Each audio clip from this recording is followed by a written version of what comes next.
शरीर तो यहाँ रह जाता है, सूक्ष्म शरीर बाहर जाता है, जीवित रहता है सूक्ष्म शरीर।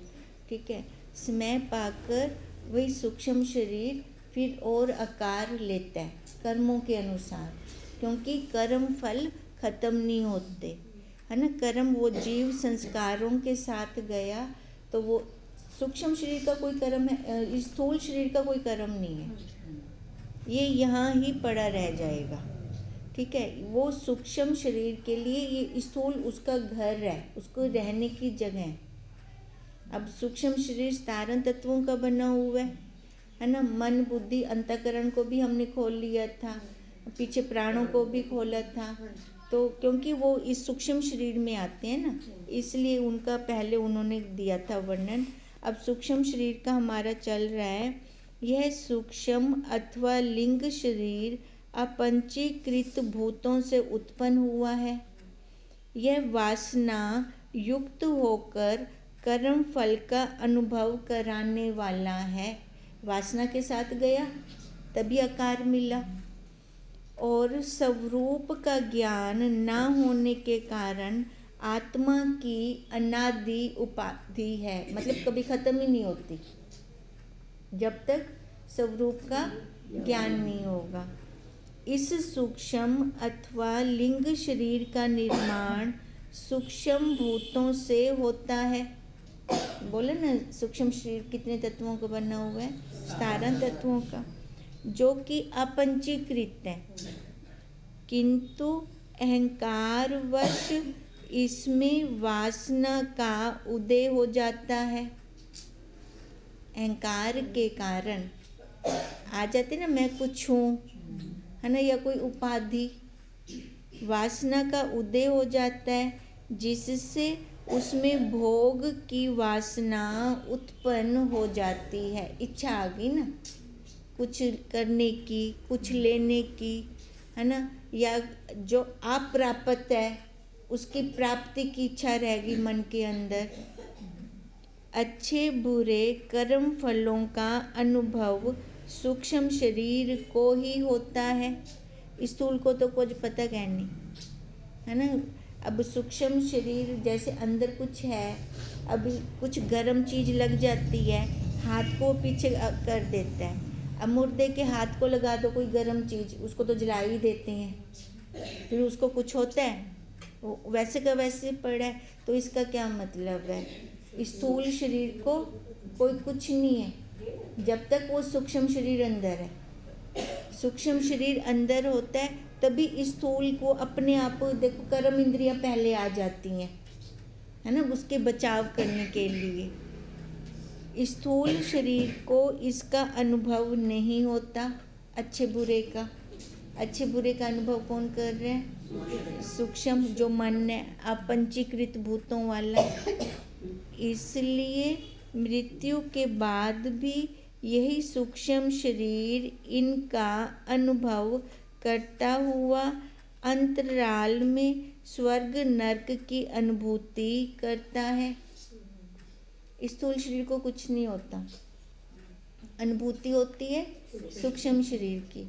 अच्छा, इसका हम एक उदाहरण और लेते हैं। जैसे हम स्वप्न देखते हैं, है ना, स्वप्न के अंदर कुछ अच्छा हो रहा है या कुछ बुरा हो रहा है, वो अनुभूति उसको ही है। कई बार इतना बुरा कुछ होता है कि स्वप्न में हम रो रहे होते हैं ना, तो वो आंसू जब हम जागृत अवस्था में आते हैं फिर भी आए पड़े होते हैं, है ना। अब उस सूक्ष्म स्वप्न के अंदर स्थूल शरीर तो नहीं था, वो जगह नहीं थी जहाँ पे हमें वो दुख की अवस्था आई या जो भी मिला, है ना। तो कौन था वहाँ पर? सूक्ष्म। वही सूक्ष्म ही तो तन्मय हो कि जब बाहर जाता है तो यही कर्म बनाता है। फिर जब सूक्ष्म एकदम पूरा निरपूरा बना पड़ा है ये, तभी तो कर्म बनते हैं। नहीं तो सूक्ष्म को छुटकारा तो कितनी जल्दी मिल जाए, क्योंकि उसका तो कोई आकार ही नहीं है वैसे देखा जाए तो, है ना। मुक्त ये कितनी जल्दी हो सकता है, पर होता नहीं। कितने युगों युगों से भटक रहा है ये। क्यों? क्योंकि स्थूल के साथ इसकी तन्मयता हुई पड़ी है, स्थूल के साथ इसकी चिपक है। इस सूक्ष्म शरीर की और एक विशेषता होती है कि इसे अपने वास्तविक स्वरूप का ज्ञान नहीं होता। वो पुरुषार्थ है हमारा, है ना। इसको अपने वास्तविक स्वरूप का ज्ञान नहीं है कि मैं ब्रह्म हूँ। वो इसको हर जन्म में मनुष्य शरीर में करवाना पड़ेगा, तब जाके ये बैठेगा इसकी बुद्धि के अंदर। अच्छा, संसार वाला इसको करवाना नहीं पड़ता, वो स्वतः ही इसको अपने आप ही आ जाता है संसार का। यही इसका सबसे बड़ा अज्ञान है। इसका वास्तविक स्वरूप वह शुद्ध चैतन्य आत्मा ही है, जो स्वयं ब्रह्म स्वरूप ही है। देखो, वास्तविक इसमें इसका स्वरूप क्या है? ब्रह्म। वो खुद ही साक्षी है, पर इसको नहीं पता। कहते हैं इसको याद करवाना पड़ता है भी तू ब्रह्म है, किंतु यह अज्ञान इसका अनादिकाल से है। शरीर को मैं मानना कब से चलता आ रहा है इसका। इसी कारण इसको आत्मा अथवा जीव आत्मा नाम से संबोधित किया जाता है। हम ब्रह्म नहीं कहते फिर इसको। अपने स्वरूप का ज्ञान होने पर इसकी यह उपाधि मिटकर यह शुद्ध चैतन्य ब्रह्म स्वरूप हो जाता है। देखो, जब तक ज्ञान नहीं है ना, इसको हम वही जीव आत्मा या आत्मा ही कहते हैं। जब इसको ज्ञान हो जाता है फिर ये ब्रह्म स्वरूप हो जाता है ना। जैसे माता जी कहते थे, अरे तू ब्रह्म है। वो ब्रह्म शरीर को तो नहीं कहते। अच्छा, और इसके अंदर कोई दो तीन भी नहीं बैठे हुए, एक जीव आत्मा हो, एक आत्मा हो, एक ब्रह्म हो, ऐसा भी नहीं है। जब ये बाहर शरीर पर बैठता है, बाहर निकल जाता है, फिर ये जीव आत्मा है। और जब इसको अपने आप की सोझी आ जाती है, तब ये फिर ब्रह्म स्वरूप है, वही ब्रह्म आत्मा है अपनी। इसका ब्रह्म से भेद का मुख्य कारण अज्ञानता है। जीव से ये ब्रह्म की यात्रा इसकी जो लंबी हो जाती है ना, वो किस कारण से लंबी हो रही है? अज्ञानता के कारण ना। देह को मैं मान लिया, नीरा पूरा अपने आप को संसारी बना दिया। अपने आप का जो आकार का नाम रखा गया उसको इसने जान लिया, अपने आप को जाना ही नहीं, जबकि स्थूल शरीर का कुछ वजूद नहीं है। तभी कहा कि जो सूक्ष्म शरीर है इसको नहीं, अपने स्वरूप का ज्ञान नहीं है, इसको करवाना पड़ेगा। इसको ज्ञान किस चीज़ का है? मैं का, अहंकार वाली मैं का। क्योंकि वो जन्मों जन्मों से वो संस्कार इसके आ रहे हैं, साथ आ रहे हैं। मुक्त तो हो नहीं रहा, ये संस्कार पिछले साथ लेकर आ रहा है। हर आकार के जितने इसने आकार लिए, उन सभी आकारों के संस्कार देखो कितने होंगे फिर। अब वो संस्कार साथ में है तो वो ब्रह्म दब गया, ऊपर ये जीव के नीरे पूरे जीव के संस्कार आ गए। स्वप्न इसको अभिव्यक्ति की अवस्था है, जहाँ यह स्वयं ही बचा हुआ भासता है। स्वप्न में जहाँ यह स्वयं प्रकाश परमात्मा शुद्ध चेतन ही भासता है, भिन्न भिन्न पदार्थों के रूप में। बुद्धि जागृत कालीन नाना प्रकार की वासनाओं से कर्ता आदि भावों को प्राप्त होकर स्वयं ही प्रतीत होने लगती है। अब देखो, स्वप्न उसकी अभिव्यक्ति की अवस्था है। मतलब हम उसको जाने तो कैसे जाने? स्वप्न, हाँ जी, जाग करके जब सपने की नींद टूटेगी, सपना टूटेगा। जैसे स्वप्न हमने देखा, वहाँ पे स्थूल शरीर तो नहीं है कोई, है ना, वहाँ सूक्ष्म शरीर ही है। और सारा जितना हमने स्वप्न देखा, ये किसके द्वारा देखा? सूक्ष्म के कारण ही तो देखा। तभी कहा स्वप्न में जहाँ वह स्वयं प्रकाश परमात्मा शुद्ध चेतन ही हमें भिन्न भिन्न पदार्थों के रूप में भासता है, वहाँ पे स्थूल बिल्कुल भी नहीं है ना, सारी वही शुद्ध ब्रह्म आत्मा ही है। बुद्धि जागृत कलीन नाना प्रकार की वासनाओं से कर्ता आदि भावों को प्राप्त होकर स्वयं प्रतीत होने लगती है। जागृत अवस्था में हमने जो संस्कार भरे और बुद्धि ने जिन संस्कारों पर निर्णय कर लिया, स्वप्न के अंदर वही निकलकर बाहर आते हैं, वही प्रतीत होते हैं हमें। अभी हम जागृत अवस्था में हमें पता ही नहीं चलता भी कौन सा संस्कार इतने गहरे में चला जाता है।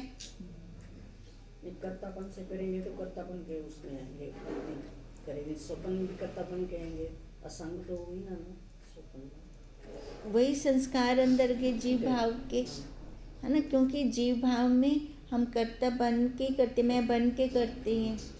अब वही संस्कार इतने गहरे में चले जाते हैं कि वही स्वप्न में फिर बाहर निकल कर आते हैं। तो इसकी अभिव्यक्ति की अवस्था हम स्वप्न से लेते हैं। अब जो जितने ये स्वप्न हमें आए वो किसकी सत्ता से आए? उस साक्षी की, है ना, उस ब्रह्म शुद्ध चेतन की सत्ता से ही आए ना, क्योंकि संस्कारों की बलि है। जो संस्कार इस जीव ने जागृत अवस्था में भरे तो वही उसके बाहर निकल कर आए। जिस प्रकार स्थूल शरीर की अभिव्यक्ति जागृत अवस्था है, उसी प्रकार सूक्ष्म शरीर की अभिव्यक्ति स्वप्न अवस्था है। उसको सूक्ष्म शरीर को कैसे जानते हैं हम? स्वप्न अवस्था से, जिसमें केवल वही शेष रहता है। स्थूल शरीर की प्रतीति इसमें नहीं होती। स्वप्न अवस्था में इसका शुद्ध चैतन्य स्वरूप ही भिन्न भिन्न दिखाई देने वाले पदार्थों के रूप में दिखाई देता है। अब देखो स्वप्न के अंदर, अब मैं कहीं जा रही हूँ, मेरे साथ आप सारे हो, है ना, ਹੁਣ तो आपको तो नहीं पता भी तो सब मेरे नाल चलते पियो हूँ स्वप्न विच। अब देखो अकेली मैं, अब मेरी मैं के साथ कितनी मैं और जुड़ी पड़ी हैं, जबकि आप लोगों को कुछ नहीं पता। तो ये सारा मैंने अनेक बनाया, अनेक ये कितनी किसकी सत्ता से बनाया? उस साक्षी की सत्ता से, जो वास्तव में ना होते हुए भी दिखाई देते हैं। अब मेरे अंदर कितनी पावर है? अब ये पावर हम सब के अंदर है।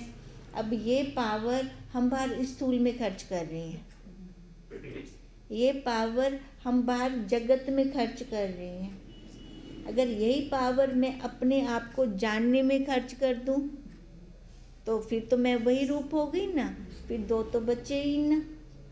अब देखो स्वप्न से हम ये समझते हैं कि वो साक्षी है, वो ब्रह्म है, उसकी सत्ता से मैंने ये सारा स्वप्न देखा, इतना कुछ बनाया, भिन्न भिन्न इतने पदार्थ बना दिए मैंने, पर है कुछ नहीं। अब ऐसे गुरुदेव हमें कह रहे हैं ये जागृत में जो दिख रहा है कुछ नहीं, इस स्थूल शरीर का कोई वजूद नहीं है, इनको कुछ कह नहीं पता, ये तो खाली उनके रावण का घर है। अब स्थूल शरीर को चिपक कर मैंने सारा कुछ इसको बना दिया, जबकि इसका वजूद तो है नहीं ना। अब जब मैं इसको सारा कुछ बनाती हूँ तो अपने आप से दूर हो जाती हूँ। जब अपने आप से दूर हो गई फिर भटक रहे हैं ना हम, फिर उसके लिए तड़प रहे हैं उसके लिए। अच्छा, तड़पा किसके लिए जाता है? जो हमसे दूर हो, है ना, जो हमसे दूर हो उसके लिए तड़प होती है। अपने आप के लिए कभी तड़प होती है नहीं।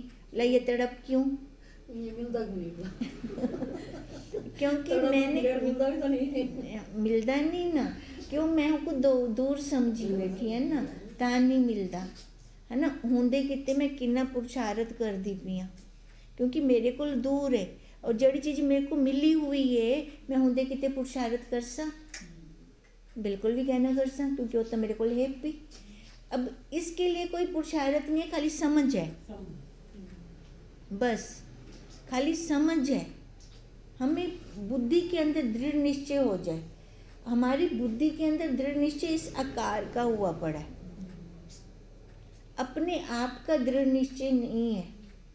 वो दृढ़ निश्चय ना होने के कारण मैं बाहर भटक रही हूँ ना, उसको पाने के लिए तड़प रही हूँ।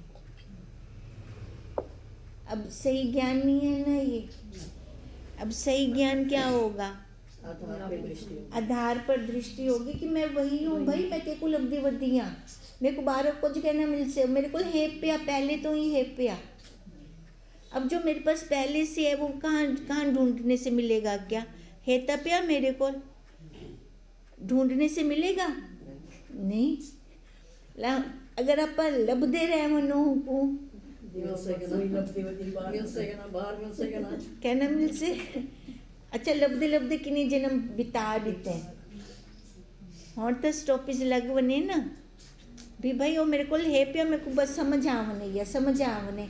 स्थूल शरीर का कोई महत्व कहनी है, कुछ कहनी करण वाला ते मैं हाँ कहना ये हुंदा रावण का घर है, और पत्थर ईटा को क्या पता। हाँ कहनी पता ना इन्हों को कुछ भी, और इवें ये पत्थर ईटा था हिन ये अंदर स्थूल शरीर ब्याह क्या है, यो को जीता है, हिंको अवतरे को क्या पता बोला।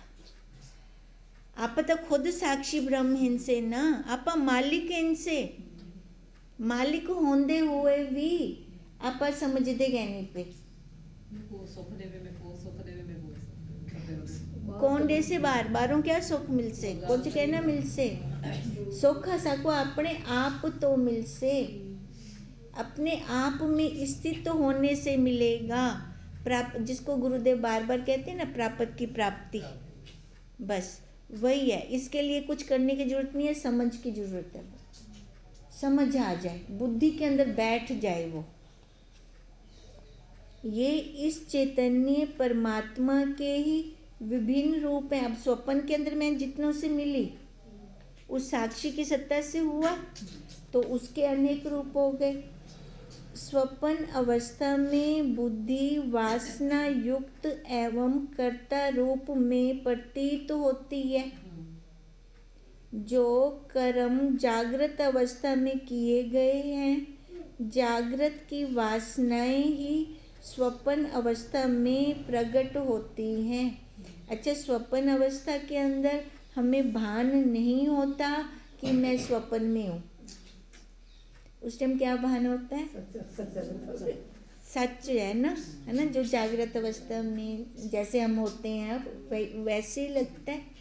और देखो कहते हैं ये स्वप्न हमें कब आता है?